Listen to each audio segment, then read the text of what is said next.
Hello, I'm Petra Kidd and I've written a short story called The Tweet Up. I'm going to read you the first part of it. If you'd like to read the rest of it, please go to www.petrakid.com. So, The Tweet Up. It is the 14th of July 2009.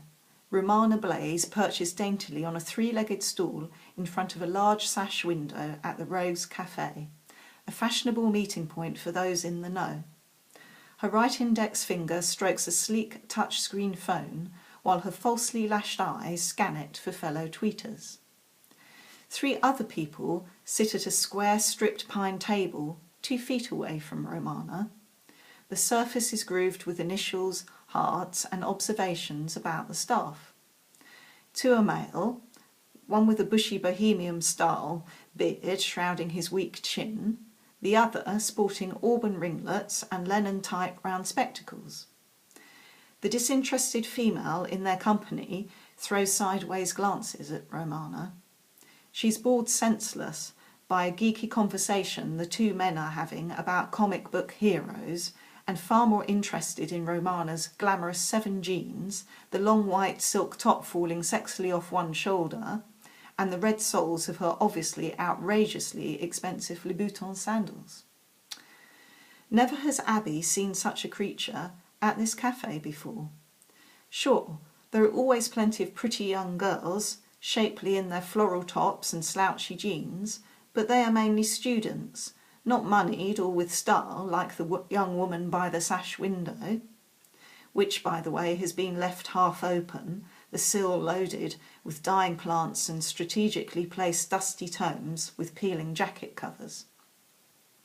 Leaning back in her chair, Abby puffs out her cheeks like a blowfish and exhales air in a whoosh of ennui. Her companions ignore her, but Romana flicks a glance away and Abby takes the opportunity to roll her eyes back, indicating her weariness with the men. Romana raises a corner of her mouth and a half-hearted empathy smile. Her interest is elsewhere. 11:30 and no one has arrived.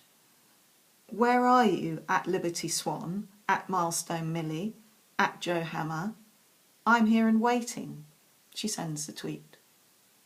The barista surveys the room from behind a curved counter topped with glass jars full of biscuits, condiment dispensers and a leaflet container. Behind him, an ultra-modern coffee machine hisses like an angry cat.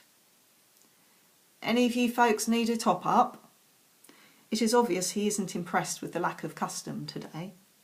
He looks pointedly at Romana. What about you, darling? Time for another? The word darling doesn't quite sound right, coming from a way too skinny boy, jeans slipping down his behind and acne on his chin. Wiping a badly cut floppy fringe from out of his eyes, he sweeps a damp cloth along the counter a little too energetically. A china mug crashes to the dusty floorboards, spilling coins like a fruit machine. Romana barely looks up from her phone as Abby jumps to help him rescue coins from each far-flung corner. The beard and ringlet pair make a half-hearted attempt to help, but after picking up a few coins soon bury their heads in Comic Hero magazine once again.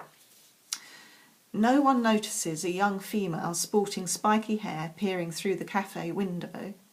On her left shoulder is an oversized canvas bag emblazoned with the caption, "Go Green." In her right hand is a roll-up cigarette. The tips of her hair are shaded pink. On the back of her hand holding the roll-up is a swallow tattoo, inked at the base of her thumb. She is hesitating. She shuffles in her flip-flops a moment before making up her mind to enter.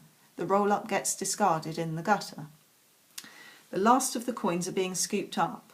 By now Romana is watching. Glistening black hair flops about her high cheekbones as she leans forward to watch Abby attempt to release a pound coin from between 2 floorboards. Barista boy squatting beside her, suggesting they might use butter to ease it out.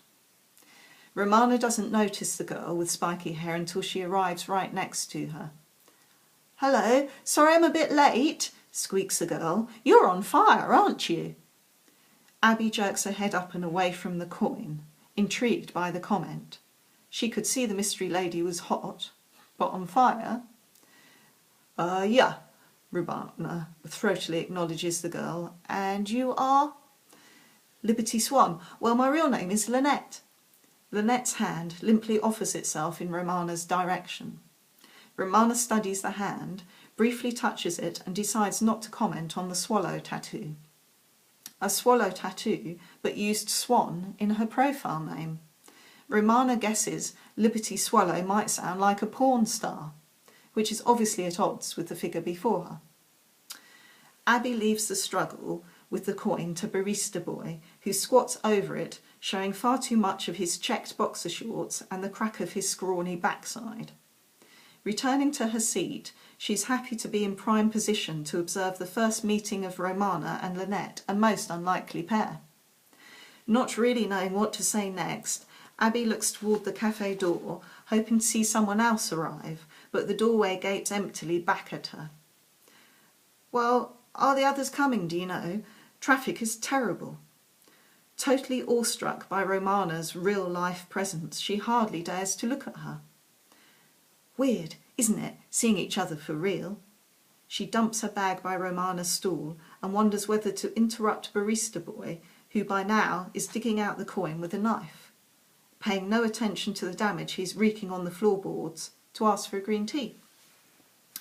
Romana gazes at the doorway too. Somehow she looks less keen to see the next arrival, perhaps because she appears to be so disappointed with this one. Abby can almost see her thinking what a lousy idea this was. Well, are you going to get a drink or something then? Her tone is curt, impatiently rude to a stranger. Lynette shrugs, her brow furrows. Well, he seems a bit taken up with whatever it is he's doing. She gestures at Barista Boy. Romana tuts, slips off a stool and glides over to the counter. Excuse me, what's your name? My friend here needs a drink. She turns to Lynette. It's almost lunchtime. Want a glass of wine? Lynette nods. Barista Boy stumbles towards the counter, having been virtually upside down these last few moments. He's experiencing a sudden rush of blood to the head. It makes the rest of his face as red as his spots. 2 wines. White or red then? He smiles, showing teeth far too yellow for such a youthful face. White. Romana doesn't bother to ask Lynette her preference. She has a feeling this girl will be indecisive about everything. She doesn't have the patience to watch Lynette's expression twist with confusion. Actually, I would prefer... no, white's okay. Lynette wants to assert herself but feels a little scared of Romana.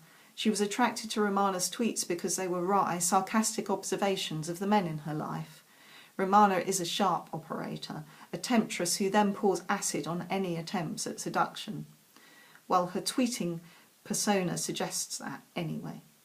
Her profile description includes the word ball breaker, and Lynette reckons this wiry woman with glossy hair, immaculate makeup and apparently perfect breasts could do just that. Lynette feels worried for Joe Hammer, who she has met briefly before at a village fete. He's an open soul kind of guy who loves gentle pursuits like birdwatching and astronomy.